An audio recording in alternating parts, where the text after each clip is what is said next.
In a shock announcement, Microsoft has announced that it is officially acquiring Activision Blizzard, with the deal reported to be for a staggering $68.7 billion. This industry-shaking acquisition will give Microsoft, and therefore the Xbox brand, ownership over some of the industry's biggest money-making titles, including the Call of Duty franchise. Needless to say, this will be an absolutely massive acquisition if it's approved, eclipsing Microsoft's Bethesda acquisition from last year and standing as the largest gaming acquisition in history to date. Microsoft's goal with its Activision Blizzard acquisition is to accelerate the growth of its gaming business across all platforms, as well as provide building blocks for the metaverse. Microsoft has pointed out specific franchises it will now own once the acquisition goes through, with notable titles besides the aforementioned Call of Duty including Candy Crush, Diablo, Overwatch, and Warcraft, including the ever-popular MMORPG World of Warcraft, and more. Classic Activision franchises will now fall under the Xbox umbrella as well, like Crash Bandicoot, Guitar Hero, and Spyro the Dragon, which is a shame because PlayStation failed to capture the Crash and Spyro IPs when they had a good partnership with Activision. I am going to break it down, the complete details of the acquisition here. When Xbox acquired Bethesda, one of the main reasons for it was to bolster Xbox Game Pass, and the same holds true for the Activision Blizzard acquisition. Microsoft has said that it plans on launching Activision Blizzard games as Day 1 Xbox Game Pass titles, which means that future Call of Duty games and titles like Diablo 4 and Overwatch 2 will be available on Game Pass on Day 1, assuming the deal goes through before they're out.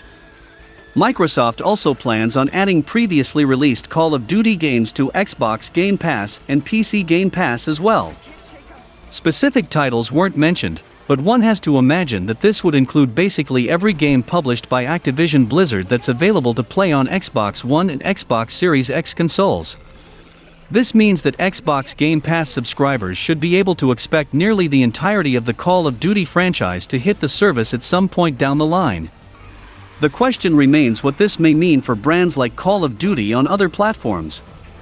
It would be massive if Xbox makes future Call of Duty games Xbox console exclusives.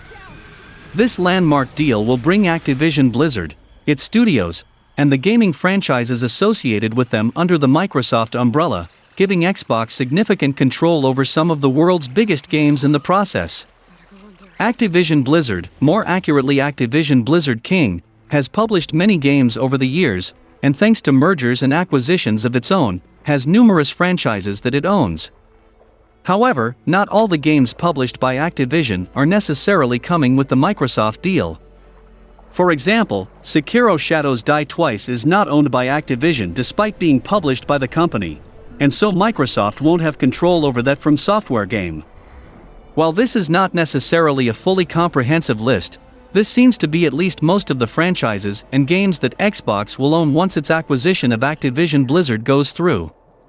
There could always be licensing issues and other problems that pop up and prevent the company from ever doing anything substantial with some of the games, like how a GoldenEye 007 remaster has never materialized despite Microsoft owning Rare, because Amazon owns the James Bond IP, so fans should keep that in mind.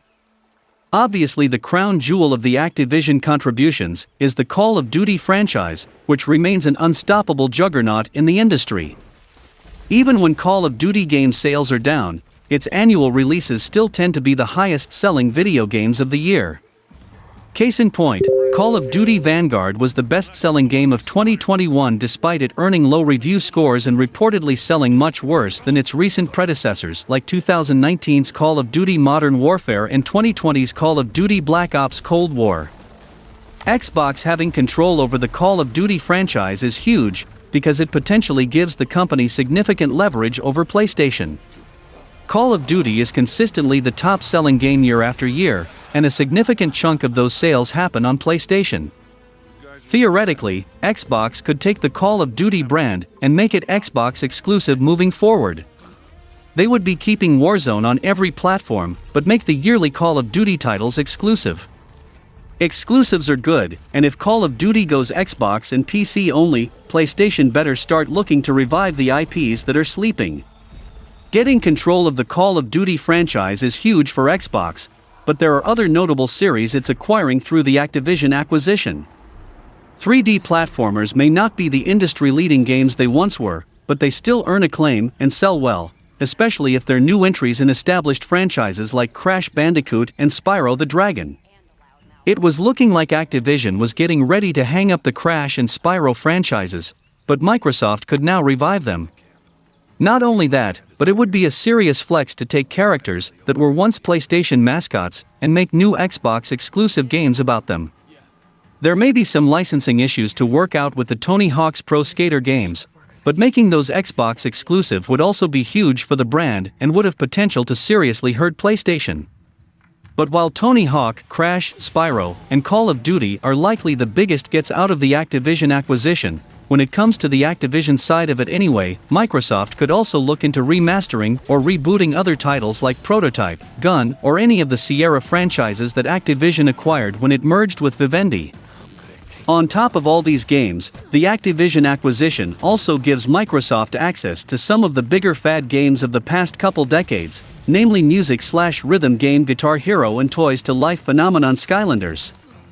While interest in both of those franchises has waned significantly in recent years, they can always make a comeback. In fact, a nostalgia-laden marketing push for Guitar Hero would likely be huge in today's gaming climate. While the Activision wing may have more franchises under its belt, the Blizzard wing has taken a quality over quantity approach. Blizzard doesn't release games regularly and doesn't constantly pursue new IP, but what it does have are some of the most popular series of all time. And not only that, but some of Blizzard's biggest franchises have new titles in active development that could now very well become Xbox exclusive depending on when the deal goes through. Titles like Diablo 4 and Overwatch 2 have been in development at Blizzard for years, and while they have faced some serious development setbacks, one has to imagine that they're getting relatively close to release. There once was a time when fans expected to play both games this year, and while that seems highly unlikely, 2023 release dates for Diablo 4 and Overwatch 2 don't seem out of the question. Diablo 4 and Overwatch 2 being Day 1 Xbox Game Pass games will be huge for Microsoft's subscription service. Meanwhile, the Blizzard acquisition could go a long way in giving Microsoft a much bigger foothold in the PC gaming market. Games like StarCraft and Heroes of the Storm will now be Microsoft-owned, not to mention the incredibly popular MMORPG World of Warcraft. World of Warcraft is an especially interesting case.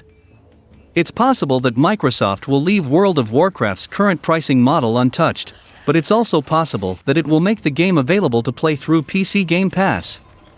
This would potentially mean radical changes for the MMORPG, though fans will have to stay tuned to see what happens. Mobile game developer King is also part of Activision Blizzard, and while it seems to be getting overlooked compared to other aspects of the deal, one shouldn't underestimate it. Just as acquiring Blizzard could help Microsoft increase its foothold in the PC gaming space, acquiring King could give the company a massive push into the mobile games market. King's main product is Candy Crush Saga, a puzzle game that it has since spun off into countless other games with the word saga attached to them. Candy Crush Saga is huge in the mobile gaming world, and so Microsoft acquiring King is one of the more notable aspects of the acquisition. Microsoft acquiring Activision Blizzard studios and their franchises is one thing, but it's another matter entirely if it's able to capitalize on this IP and do something special with it. Microsoft has a mixed track record when it comes to this, doing little to take advantage of Rare's franchises. While it's been decades since they were PlayStation exclusives, there's no denying that Crash Bandicoot and Spyro the Dragon are forever linked to the PS1, and so it's notable that they will soon be Xbox-owned. The original Crash Bandicoot trilogy was developed by Naughty Dog and published by Sony, and the same holds true for Crash Team Racing as well. The party game Crash Bash had a different developer, but it was also published by Sony, making all the game's PlayStation 1 exclusives in the process. Sony even went as far as to push Crash Bandicoot as the PS1's mascot for a time, positioning the character as a rival to Nintendo's Mario and Sega's Sonic the Hedgehog. However, Sony didn't outright own the rights to the Crash Bandicoot games. Universal Interactive did, with the Crash Bandicoot games only being PlayStation exclusives through a deal that was forged between the two companies. Once the deal was up, Universal Interactive decided to make Crash Bandicoot multi-platform, delivering the once PlayStation exclusive franchise to competing consoles.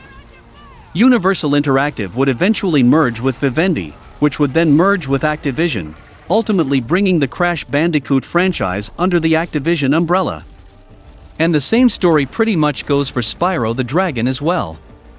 The original Spyro the Dragon trilogy was developed by Insomniac Games and published by Sony, though Universal Interactive owned the rights to the franchise. After the Spyro trilogy released as PS1 exclusive games, Universal started releasing future Spyro games on other platforms. And just like with Crash Bandicoot, Spyro the Dragon wound up an Activision-owned franchise due to the merger between Universal and Vivendi, which was then followed by the merger between Activision and Vivendi. But despite Activision's resources and proven capability of putting out high-quality games, the Crash Bandicoot and Spyro the Dragon franchises floundered under its watch. The once critically acclaimed franchises started to earn middle-of-the-road review scores, and while Spyro's life was artificially extended by the character's association with the Toys to Life Skylanders series, both became dormant. Activision went 7 years without releasing a new Crash Bandicoot game before finally releasing Crash Bandicoot N. Sane Trilogy as a timed PlayStation exclusive. Developed by Vicarious Visions, Crash Bandicoot N. Sane Trilogy remastered the original Crash Bandicoot games with eye-popping graphics and kicked off a resurgence for the franchise. It was followed by Crash Team Racing Nitro Fueled in 2019, developed by Beenox, and Crash Bandicoot 4 It's About Time in 2020, developed by Toys for Bob. Fans had to wait even longer to get their hands on a new Spyro the Dragon game, as there was 10 years between the release of The Legend of Spyro Dawn of the Dragon in 2008 and Spyro Reignited Trilogy in 2018, not counting the Skylanders games, of course. Similar to Crash Bandicoot N. Sane Trilogy, Spyro Reignited Trilogy remastered the original Spyro the Dragon trilogy of games, vastly improving the graphics and modernizing the experience. Despite the success developers Vicarious Visions, Beenox, and Toys for Bob have had with bringing these classic platformer franchises back to life, Activision seemingly decided to put them on the shelf. Beenox and Toys for Bob are now working on the Call of Duty franchise, serving as support studios for developers like Infinity Ward, Sledgehammer Games, and Treyarch. Vicarious Visions, meanwhile, has been moved from the Activision wing of the company to the Blizzard side, set to work on titles like Diablo II Resurrected and the like. So even though the Crash Bandicoot and Spyro the Dragon games haven't been PlayStation exclusives for decades, they were both once key to the brand, and are both still largely associated with it. But assuming Microsoft's acquisition of Activision Blizzard goes through, they will become Xbox-owned, so it's quite possible that any future Crash Bandicoot or Spyro the Dragon games will be Xbox console exclusives, and never see release on PlayStation at all. One has to imagine that Microsoft would want to take advantage of the Activision Blizzard IP it's acquired, and even though Activision itself didn't seem interested in pursuing more Crash and Spyro games, maybe now fans will get new entries in these franchises. The video game world is abuzz right now with the announcement that Microsoft is in the process of purchasing Activision Blizzard.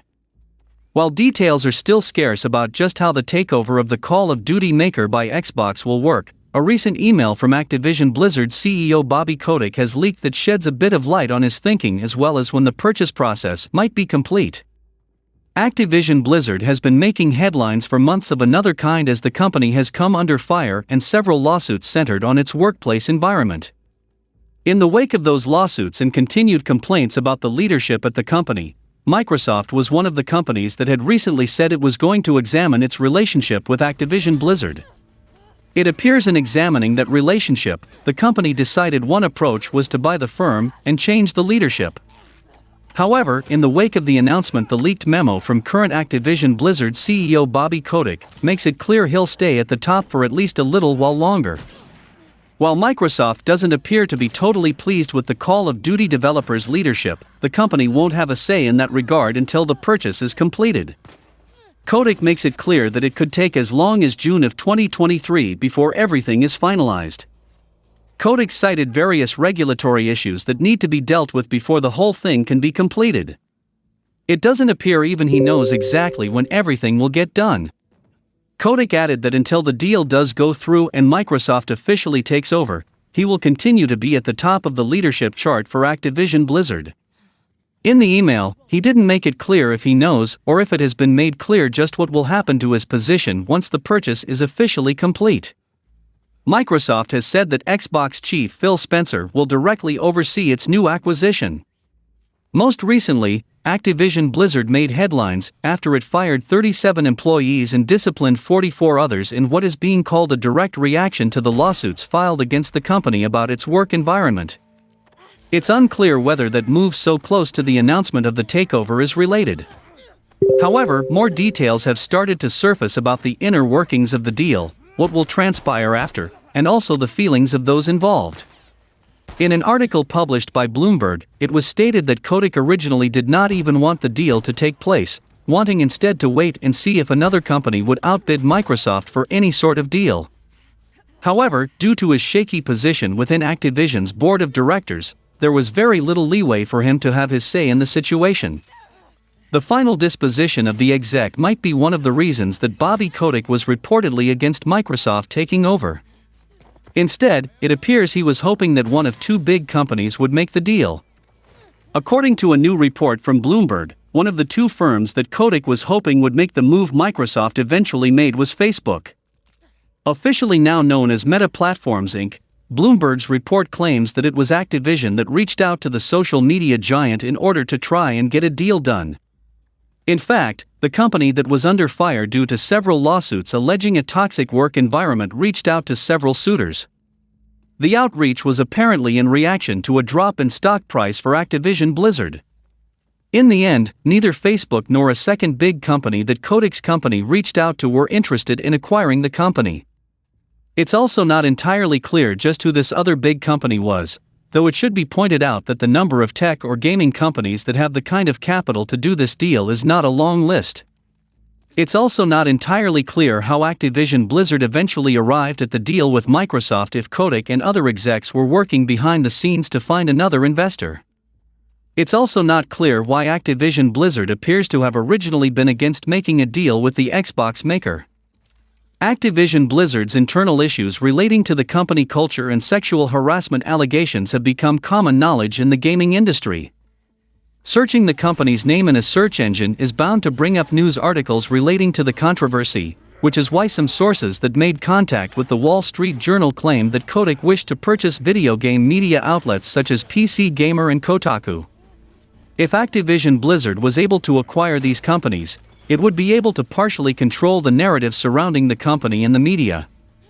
This would have been seen as a highly unethical move on Activision Blizzard's part, hence why Kotick has outright denied the claims.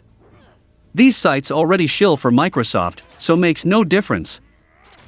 Two former employees of Xbox, Rod Ferguson and Mike Ibarra, left Microsoft to join Activision Blizzard in 2019.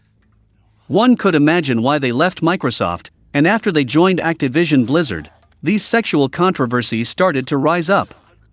It could be corporate espionage, who knows, but Microsoft played a major role in this, and also now all of the people who raised voices against the allegation are not saying anything, after the Activision deal was confirmed. Gaming journalism these days sucks, and people will do anything for receiving incentives and free stuff. If the deal goes through, pending approval from all the appropriate government agencies, it would be the largest acquisition in the video game industry's history. There are some questions regarding whether the United States of America's government will stop Microsoft's acquisition due to antitrust law, however. One legal expert says that there's nothing to worry about in that regard. Speaking with IGN, Gamma Law's managing partner David Hoppe weighed in on the possibility of the Activision Blizzard acquisition being held up due to antitrust law. Simply put, Hoppe doesn't believe that there's any reason to worry. He says that courts in the United States have, historically, been unwilling to apply restrictive antitrust principles to vertical transactions. While Hoppe leaves room in his language for the possibility of a change in policy, he clearly expects otherwise. As for what a vertical transaction means, it refers to the joining of two or more companies that provide different functions. In this case, Microsoft is a platform provider and distributor. It provides the Xbox console, as well as the economy that runs on it. Activision, in turn, is a video game publisher and so is further down the food chain, so to speak. An appropriate comparison would be Microsoft's early acquisition of publishers like ZeniMax Media or Double Fine Productions, both of which went through without a hitch. The comparison to ZeniMax Media and Double Fine is, of course, flawed in scale. Activision Blizzard is one of the largest video game companies in the world. However, Microsoft is definitely larger. Despite Activision Blizzard's size, the acquisition is undeniably a vertical transaction. It's just a very, very large vertical transaction. Hoppe does acknowledge that there is room to argue that the Activision Blizzard acquisition could be seen as a horizontal acquisition rather than a vertical one. Microsoft and Activision Blizzard both produce games, after all, and could be seen as direct competitors.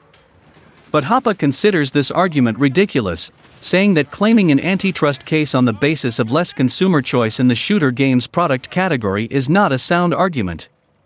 It's always possible that the US government attempts to prevent the acquisition, nonetheless, which would lead to a long and drawn-out court case. Microsoft is, after all, a very large company, and each respective acquisition is certain to draw deeper scrutiny. Short of Microsoft attempting to acquire Sony or Nintendo, however, an antitrust suit appears unlikely to happen. Microsoft's acquisition of Activision Blizzard is expected to conclude prior to June 30, 2023. Xbox also shared another news along with the acquisition, that Xbox Game Pass subscriber count has reached 25 million, which is a decent rise from last year's 18 million. The ink hasn't dried on the announcement that Microsoft is set to buy Activision Blizzard, and the repercussions are already being felt. The Tokyo stock market reacted negatively today, as shares of Sony Group, SNE, stock plunged almost 10% after the first hour of trading. That decline held firm all day, closing at a 12.78% loss. This is the largest stock value drop since October 2008, when Sony was forced to recall 100,000 laptop batteries due to fire hazards. Sony Group stock is down over 3% on the New York Stock Exchange after a double-digit drop in Tuesday's session. Microsoft's $68.7 billion purchase of Activision Blizzard's portfolio nets at some incredibly lucrative game franchises such as Call of Duty, Candy Crush, World of Warcraft, Overwatch, and Guitar Hero. A powerful library that some analysts are predicting will allow Microsoft to catch, if not surpass, Sony's commanding position in the video game industry. When finalized, this purchase will become one of the 20 largest such deals in history. The purchase price was based on a $95 per share price, which was roughly 45% more than Activision's value prior to the announcement of the sale. Over 25 million players currently use Microsoft's Game Pass subscription service. Sony's PlayStation Plus service logged 47.2 million subscribers at the end of September of last year. However, with Microsoft adding Activision's 400 million global monthly players, I think Sony will be forced to respond in some manner, as it is believed Microsoft could make all the Activision Blizzard games they just purchased exclusive to Xbox, hurting PlayStation sales and helping Microsoft close the hardware sales gap between them and Sony. There were positive gains for other game makers in the wake of the announcement. Shares of Japanese publishers Square Enix, Capcom, and Konami all rose approximately 5%, while Ubisoft's stock price rose some 11%. Maybe, it could be due to Sony buying something or someone, as spending money could have resulted in the stock drop, like were for Nvidia and AMD after they shipped their latest graphics cards. PlayStation is known for turning out incredible and high-quality exclusives, there's no doubt about it. However, with Microsoft's recent acquisitions, that might not be enough anymore. PlayStation's exclusives, as incredible as they are, might not be able to keep up with the massive established franchises Microsoft now owns. With the Activision Blizzard sale, Microsoft even controls Crash Bandicoot and Spyro the Dragon, which are frequently associated with the PlayStation brand.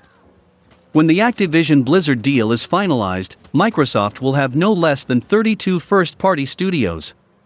Some of those studios are responsible for huge IPs in the gaming industry.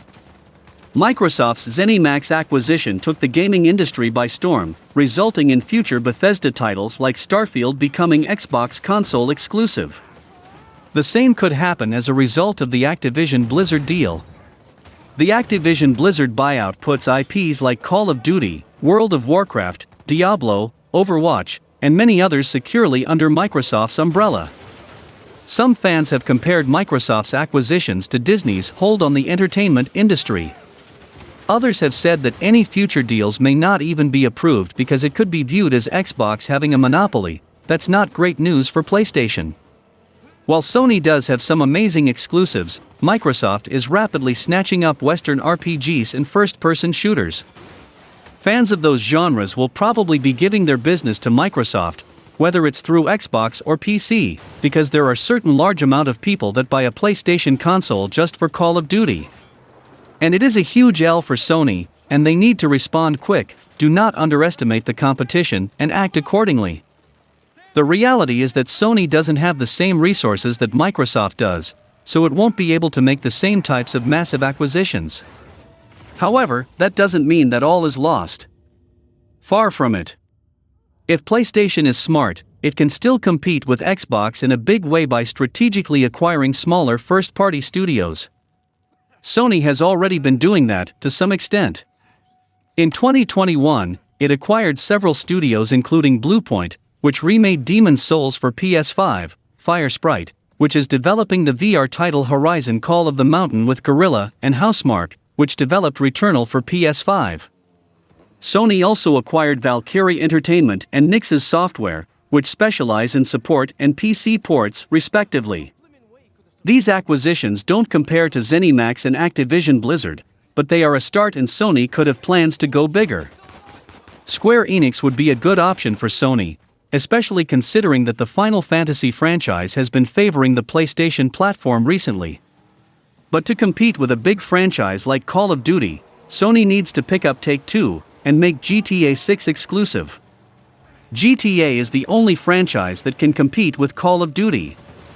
Sony could also continue buying smaller studios that have had recent successes on the PlayStation platform, such as Ember Lab. Ember Lab is a small indie studio that was responsible for Kena Bridge of Spirits, which was a stunning debut into the gaming industry. As a PlayStation first-party studio with a larger budget and creative freedom, there's no telling what Ember Lab could create next. PlayStation has a lot of sway in the Japanese market as well, so it might be worth Sony's while to look into continuing to expand. Xbox may have a lot of Western RPGs, but it hasn't done as well with JRPGs. In contrast, JRPGs have become incredibly popular on PlayStation, with Atlas Persona 5 being just one example. PlayStation first-party games are the best in quality, but considering the casual gamer's mindset, PlayStation really need to make some big moves here. While it remains to be seen how Sony will respond, as the purchase of other publishers is certainly a possibility, PlayStation fans have surely made note of the franchises that could no longer be seen on the platform. Call of Duty and Overwatch are two of the biggest shooters in the world, and with both possibly becoming Xbox console exclusives, PlayStation will be severely lacking in the FPS department. Sony needs to share news on an exclusive FPS sooner rather than later, because right now, Xbox is set to dominate in this area. Following the acquisitions of Bethesda and Obsidian, it became clear that Microsoft had made Xbox the platform of the Western RPG. With games like The Elder Scrolls 6, Starfield, Avowed, and The Outer Worlds 2 lined up to release in the next several years, fans of the genre that prefer to play on consoles are essentially required to own an Xbox. Now, following the purchase of Activision and Bethesda, FPS fans will also have a tough time resisting the Xbox platform. Prior to the major acquisitions made in the last few months, Microsoft had already been giving FPS fans a great reason to purchase Xbox consoles. The Halo franchise is beloved by many and recognized as one of the most influential shooters of all time, with gamers around the world having an attachment to Master Chief. However, Xbox has far more to offer to fans of shooters than just Halo now, as its latest acquisitions have essentially seen it cornering the market when it comes to the FPS genre. Much like how the purchases of Obsidian and Bethesda have allowed Microsoft to instantly build up a huge lineup of Western RPGs, Activision Blizzard adds huge FPS franchises to the Xbox brand. Overwatch helped make the hero shooter genre mainstream, and now the sequel could find itself as an Xbox exclusive. Yearly Call of Duty releases only being on Xbox is a legitimate possibility, and given all the eras that the franchise covers, a variety of shooters is guaranteed. These games come in addition to the Doom and Wolfenstein franchises, which were acquired with the Bethesda deal, meaning that FPS fans who play on Xbox will have a huge array of options going forward. Clearly, PlayStation needs to do something to keep fans of first-person shooters engaged. Those that love Overwatch could soon be missing out on their favorite hero shooter, while PlayStation fans that bought the Sony consoles for their exclusive Call of Duty content could be out of luck. While none of Sony's dormant franchises can compete with names as big as Overwatch and Call of Duty, bringing one back could at least give FPS fans a reason not to abandon PlayStation. One option that immediately presents itself is the Insomniac Games series Resistance. A trilogy of games released during the PS3 generation, the series saw players battling against the Chimera, a violent race of aliens. Telling an interesting story and putting some memorable weapons in the hands of players, many have wanted to see the franchise revived for a while now. With Xbox's lineup of shooters growing drastically, now would be the time to reboot the franchise. Resistance is versatile too, as it could provide everything from a memorable campaign to a free-to-play multiplayer experience built around battle passes and microtransactions. The other franchise Sony could revive is Killzone. While Guerrilla Games is plenty busy with the expanding Horizon series, the Killzone IP could easily be handed off to another developer. Killzone never did reach the popularity of Halo, but it did feature some solid campaigns and memorable multiplayer experiences. Bringing back classic maps like Radek Academy alongside original play spaces could lead to an entertaining multiplayer mode, and a reintroduction of the intimidating Helghast would surely lead to a memorable story. With the series always being cutting-edge graphically, a new Killzone game would surely be a visual spectacle as well. While reviving Killzone or Resistance would surely please fans of the older PlayStation generations, there is a reason that the franchises are not active in 2021. While both were solid and certainly have untapped potential, neither was able to keep up with an IP like Halo, and certainly not something as big as Call of Duty, so the developers behind them moved on to new things. As such, reboots may share the same fate, so it could be better for PlayStation to invest in a new franchise. Right now, the most likely candidate for a PlayStation exclusive FPS is Deviation Games' upcoming project. The studio consists of influential figures like Jason Blundell, who is beloved among Call of Duty Zombies fans for his work on some of the mode's best maps. While Deviation's game is not confirmed to be a shooter, the past work of its development team certainly makes an FPS a legitimate possibility. Thus far, the game is confirmed to have a unique art style and an equal focus on gameplay and storytelling. With Deviation's project only entering full production in 2022 though, it is likely a few years away at the earliest. Whether it comes in the form of a revival for an old franchise, or the debut of a brand new IP, PlayStation has never needed an exclusive FPS more than it does right now. Currently, Sony has no exclusive games that fill this void, which is concerning given the genre's popularity. With Halo, Call of Duty and Overwatch now under the Xbox banner, PlayStation is in a tough position. Xbox is now set to become the home of the FPS, so Sony needs to do something to put up a fight and give players an alternative to the massive shooters that its competition will be offering. PlayStation also has partnered with Jade Raymond's Haven Studio and Firewalk Studios, and also Guerrilla Games' new multiplayer games, and Naughty Dog's Faction 2 proves that Sony will be aggressive on the multiplayer side of things. But to beat franchises like Call of Duty, they really need to make huge acquisitions.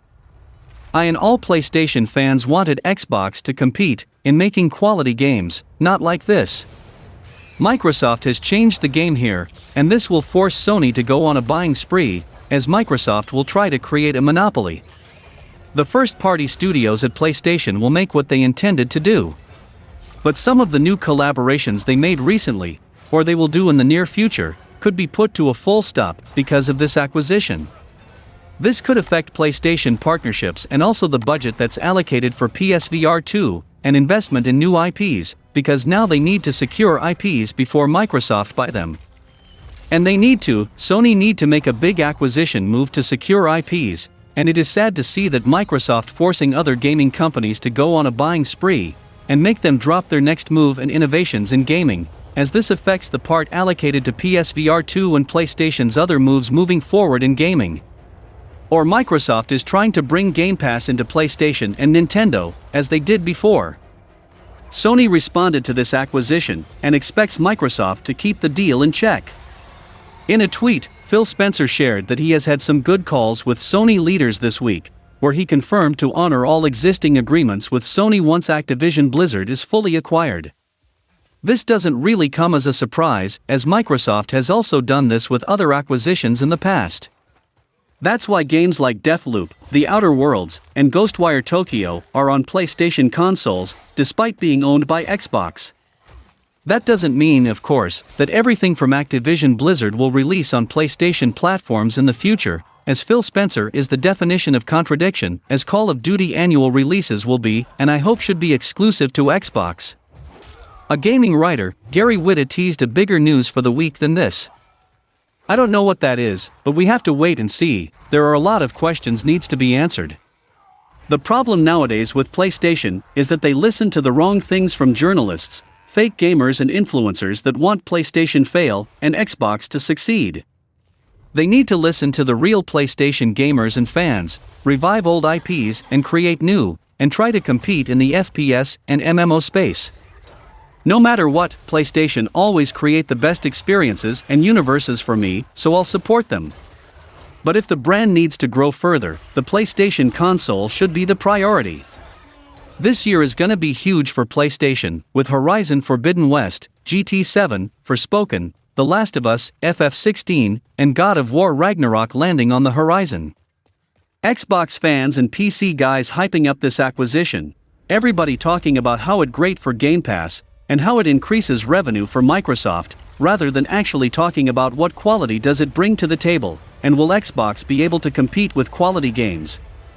It's really concerning to see people have more interest in other analytics, rather than actually demanding great games. Of course, more revenue and profit means they can invest in new IPs and revive dead franchises, but will Xbox make quality games, or will they stick with the service-based piecemeal strategy? We have to wait and see, but for me PlayStation is the place for greatness, and also they need to respond to this soon, to secure the legendary IPs, and not lose it to the competition. And that's all for the video guys. Like and share the video for a greater audience. Comment your thoughts on the topics and donations are always appreciated. Subscribe to the channel and click the bell icon, and until then from SMPV, it's goodbye.